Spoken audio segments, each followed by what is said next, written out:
कपिल अहमद जी, इनका सवाल है कि इनके पास वोल्टेम्प ट्रांसफॉर्मर्स, इसके 43 शेयर्स हैं, 7,800 रुपीज़ की इनकी बाइंग है यहाँ पर 7,800 रुपये की, और लॉन्ग टर्म व्यू ये चाहते हैं कि क्या ये और इसमें ऐड कर सकते हैं या फिर एवरेजिंग कर लें।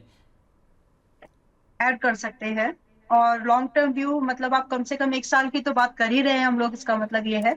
तो आप यहाँ पर थोड़ा बहुत बिल्कुल ऐड कर सकते हैं। लगभग 7200 का ये प्राइस है आज की डेट में, 7,190 के पास में ये है। ऐड करके यहाँ पर आप एक एवरेज प्राइस जो टारगेट है 8,500 का, तो मैं यहाँ पर देखती हूँ कि 8,500 के पार ये जा सकता है। समय जरूर लगेगा, जैसे कि आप ऑलरेडी रेडी भी हैं उसके लिए। तो 8,500 और 9,400 का ये दो टारगेट तो आने आसान लगते हैं। इसके बाद भी अगर आपको लगे कि होल्ड करना है तो ट्रेलिंग करिएगा। इनफैक्ट इतने बड़े मूव के बाद में अगर साल भर के अंदर ये मूव मिल जाए आपको, 30% का क्लोज टू होता है अगर दोनों टारगेट हिट हो जाते हैं, तो जनरली प्रॉफिट बुकिंग कंसीडर करिए और रोटेशन करिए। ओके, तो कपिल जी, जैसा कि मैम ने सलाह दी है कि यहाँ पर इस लेवल पर आप ऐड कर सकते हैं। 7,500 का पहला टारगेट रहेगा, और मैम 9400 का आपने नेक्स्ट टारगेट बताया ना, इसमें सेकंड टारगेट हाँ, 9,400। हाँ जी, 9,400। एंड यस, अगर बाकी लोग अगर फ्रेश कंसीडर कर रहे हैं, फ्रेश बाइंग, तो स्टॉप लॉस जो है वो देखिए वो जाएगा आपका 6,400 का। तो अगर सुन करके कोई लोग फ्रेश बाइंग वो भी करने लगे तो उसके लिए स्टॉप लॉस बताना जरूरी है फिर। जी, ठीक है मैम, चलिए अगले सवाल की तरफ बढ़ते हैं। अगला सवाल हमारे पास जो आया है वो है वोडाफोन आइडिया पर मैम। वोडाफोन आइडिया इनके पास पिछले 6 महीने से ये होल्ड कर रहे हैं। इनकी जो बाइंग प्राइस है वो 7.5 रुपये के आसपास की है। अब फिलहाल तो ये अगर देखा जाए तो वोडाफोन मुनाफे में ही होंगे, क्योंकि आज शानदार तेज़ी इसमें रही, 10 रुपये के आसपास शेयर पहुंच चुका है। तो इसमें ये पूछ रहे हैं कि आगे क्या करना चाहिए। ओके, तो देखिए इन्होंने 7.5 रुपए बोला है ना। आप ही के प्लेटफॉर्म पर संदीप जी थे, तब इसमें 7.5 रुपए के पास में मैंने बाइंग रिकमेंडेशन दी थी।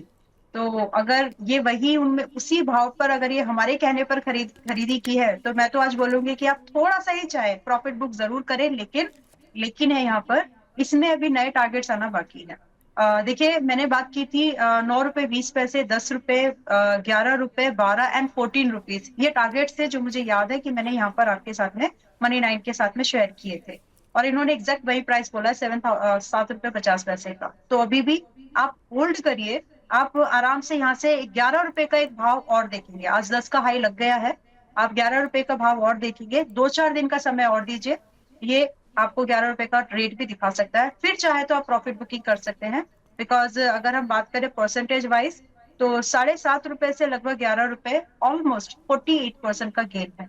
तो कंफर्टेबली हैप्पीली आप चाहें तो तब प्रॉफिट को पूरा बुक कर सकते हैं। या फिर अगर करना है तो आज ट्रेल करिए, और वो ट्रेलिंग का लेवल बनता है 9 रुपए पर, और आज ही अभी चल रहा है 9 रुपए 90 पैसे पर। तो सोच समझ के दिस इज एलिजिबल। तो मैम अगर कोई इसमें फ्रेश बाइंग करना चाहे तो क्या आप करने की सलाह देंगी वोडाफोन आइडिया में। देखिए मेरी सलाह तो है, लेकिन बस इतना ही है कि आपको अपना जो रिस्क एक्सपोजर है, यानी जो आप पे इसमें अपनी इन्वेस्टमेंट है वो कम लगानी चाहिए। उसका रीजन मैंने अभी अभी एक्सप्लेन किया है कि मैंने ही खुद ने उसको 7 रुपए 50 पैसे पर रेकमेंड किया था विद द टारगेट, और आज सेकंड टारगेट हिट हुआ है विद अप्रोक्सीमेटली 25% गेन। तो जो लोग आ जाएंगे उनके लिए ये कहीं ना, पुराने लोगों के लिए कहीं ना कहीं प्रॉफिट बुकिंग जोन बन रहा है। तो आप अपने एक्सपोजर को जरूर लिमिट कर लीजिए। अगर आप आना चाहते हैं आ सकते हैं, प्राइस अभी भी वीक नहीं हुआ है इसका। और जिस तरह से सुप्रीम कोर्ट के जो जो आया है उसमें रिलैक्सेशन, क्योंकि ऑलमोस्ट इसमें गवर्नमेंट का ही स्टेक जो है वो अच्छा खासा है, और मुझे नहीं लगता कि वो खुद से इसको बचाने की कोशिश नहीं करेंगे। कोशिश होगी कि इसको बचाया जाए। तो फिर उस नजरिए को भी अगर मैं कंसीडर करूं, प्राइस एक्शन को अगर मैं कंसीडर करूं, तो ये दोनों चीजें कहीं ना कहीं कॉन्फिडेंस देती हैं कि शॉर्ट टर्म में बेट जरूर लगाई जा सकती है फिर से। तो 9 रुपए 90 पैसे पर है, खरीदिए, लेकिन स्टॉप लॉस जरूर रखिएगा आपका 7 रुपए 70 पैसे का, अगर आप टारगेट का वेट कर रहे हो 11 रुपए 12 रुपए और 14 रुपए का। ओके, ठीक है मैम, तो अगले सवाल की तरफ बढ़ते हैं। अगला सवाल मनी नाइन के मेंबर हैं ये समीर जी, ये पूछ रहे हैं कि S M L Isuzu 54 rupees 54 shares हैं इनके पास, 3,565 रुपये की इनकी बाइंग है। और दूसरा ओसवाल पंप 70 शेयर हैं, 816 रुपये की इनकी बाइंग है। अब ये चाह रहे हैं शॉर्ट टर्म व्यू आपसे जानना चाहते हैं, टारगेट, एवरेज लेवल और स्टॉप लॉस। एक इन्होंने एसएमएल बताया है क्या? हाँ जी मैम, एक एसएमएल और एक जो कि ओसवाल पंप। ओके, तो एसएमएल अभी 96 पर चल रहा है, इज इट करेक्ट? एक second ma'am, I SML I Mahindra. Okay. SML Isuzu ma'am, इनका क्वेश्चन सवाल है। हाँ जी, SML Mahindra limited. Okay. Okay, ठीक है। तो पहले हम लोग एसएमएल की बात करते हैं, जो एक 5% अप है। और जी यहाँ पर एक बहुत ही बढ़िया सा पैटर्न है और वैल्यूएशन भी ठीक ठाक है। अगर किसी को, इनको ही नहीं, अगर रखना चाहें तो सेक्टर से महंगा नहीं है, फ्रेश बाइंग का एक व्यू है। आप हैं ऑलरेडी, होल्ड करिए और टारगेट का वेट करिए। अप्रोक्सीमेटली जो आने में आसान बनते हैं यहाँ से 3450 से लेकर के अप टू 4000। और अगर हम इस रेंज की बात करें कि कितनी बात कर रहे हैं हम लोग, तो हम लोग लगभग 30% gain from the current price बात कर रहे हैं, जो कि 3025 पर अभी ये चल रहा है। तो इस 30% के गेन के लिए जो स्टॉप लॉस दिमाग में रहना चाहिए, वो आता है आपका 2700, 2700 रुपए का स्टॉप लॉस मेंटेन करके। ये टारगेट के लिए 3450 एंड 4000, इन टारगेट के लिए वेट किया जा सकता है। तो फ्रेश बाइंग का भी व्यू है, अगर कोई कंसिडर करना चाहे दे कैन।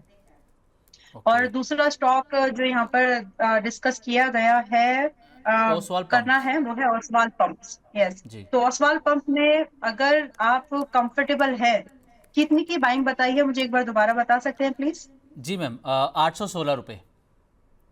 ओके। तो देखिए, अगर आप निकल सकते हैं तो फिलहाल इसमें से निकल जाइए, जो कि 730 पर ये अभी है। आपका लॉस एग्जिट है, बट इट्स फाइन। क्योंकि या तो फिर अगर आप एग्जिट नहीं करना चाहते, क्योंकि ये रिबाउंड तो करेगा, लेकिन इसको समय लगने वाला है, तो आप ये समझ के चले कि 730 पर ये अभी है।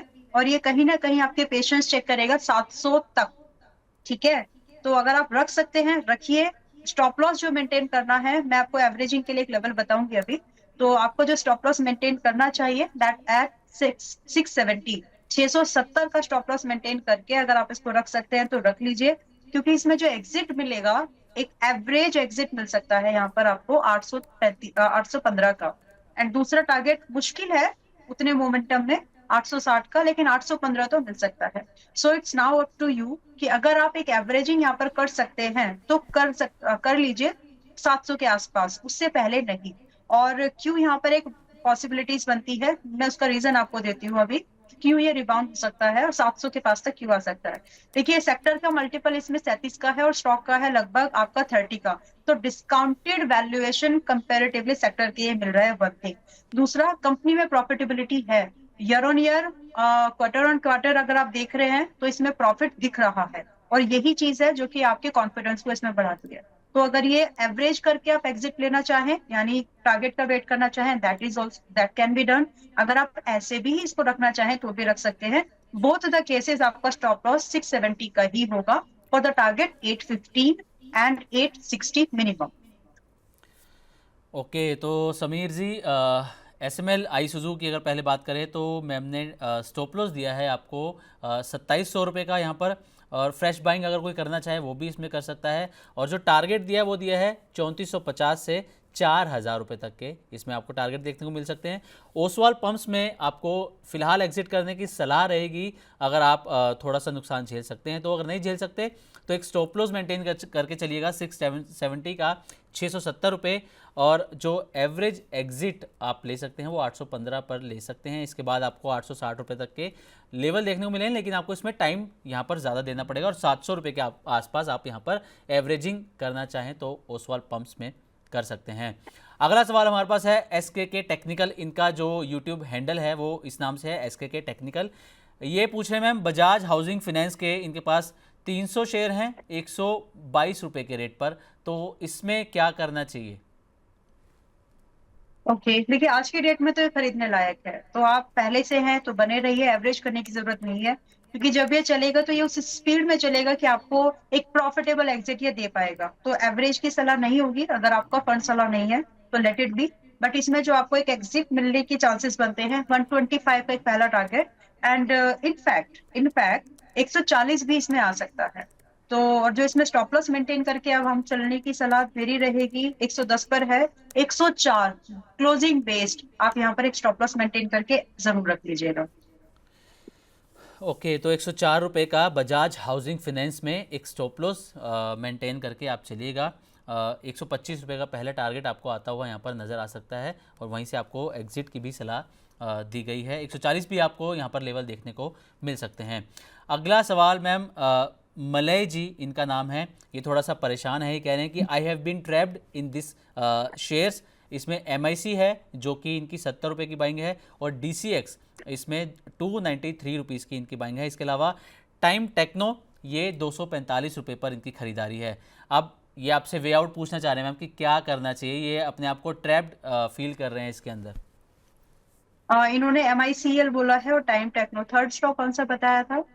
DCX। TCS? DCX D DCS, okay okay जी, ओके। मैं वही बोल रही हूँ, TCS में कैसे कोई फंस सकता है? नहीं DCX ओके। यस।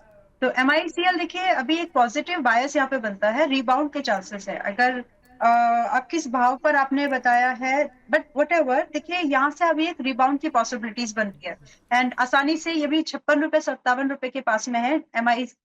आपकी स्क्रीन पर DCX है, तो मैं पहले DCX ही रख लेती हूँ। ओके, देखिए DCX अभी 226 के पास में है, थोड़ा सा और स्लाइड होगा, जो कि आप ये मान के चले कि ये लगभग 215 तक एक बार आ सकता है।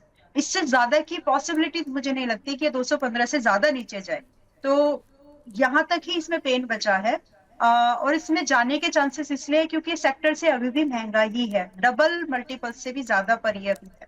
तो ये एक रीजन होगा जो इसको थोड़ा सा और डेंट करेगा इसकी प्राइस को अभी।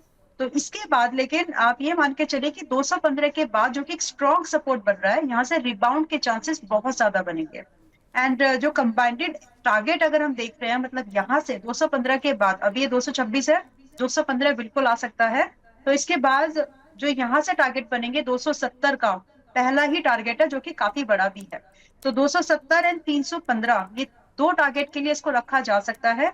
बस आपको पेशेंस देने पड़ेंगे, आपको थोड़ा सा हिम्मत दिखानी पड़ेगी। स्टॉप लॉस रहेगा इसमें 192 का, बड़े ही स्टॉप लॉस है, बड़े ही टारगेट है। आपकी बाइंग पुरानी है तो अब आपको थोड़ा रुकना ही पड़ेगा, क्योंकि टाइमली एग्जिट आपका हुआ नहीं इससे पहले। So that is what you can do as of now. Time techno, आज की डेट पे मेरी सलाह यही है कि टाइम टेक्नो में अगर आप हैं तो आपका स्टॉप लॉस जरूर रख लीजिए इस बार 209 का, 209 का। अगर 209 का स्टॉप लॉस भी हिट हो जाता है, आई डोंट नो आपने जब खरीदा तो आपने क्या दिमाग में रखा था, लेकिन 209 अगर हिट हो जाता है तो उसको दोबारा और होल्ड करने की या फिर री एंट्रीज की जरूरत नहीं है, क्योंकि ये इसका एक बहुत इमीडिएट सपोर्ट है दैट शुडंट बी ब्रीच्ड अगर स्टॉक में दम रहना है तो इसमें भी आप 209 के स्टॉप लॉस के साथ में इसको रखें। टारगेट की बात मैं यहाँ पर अभी नहीं करना चाहती क्योंकि वो पॉसिबिलिटीज नहीं लग रही। दूसरा स्टॉक है MICEL, जो कि आज की डेट में 56-57 रुपए पर है, खरीदने लायक है। यहाँ पर आप अब इसको खरीद सकते हैं 64 से लेकर के 72 और 76, इन तीन टारगेट्स के। और दोनों ही इसमें जो स्टॉप लॉस आपका आता है वो 52.50 का आता है। ओके, तो टाइम टेक्नो में मैम का स्टॉप लॉस, अगर मैं बात करूं स्टॉप लॉस टाइम टेक्नो में 209 रुपीज़ का यहाँ पर मेंशन किया है मैम ने।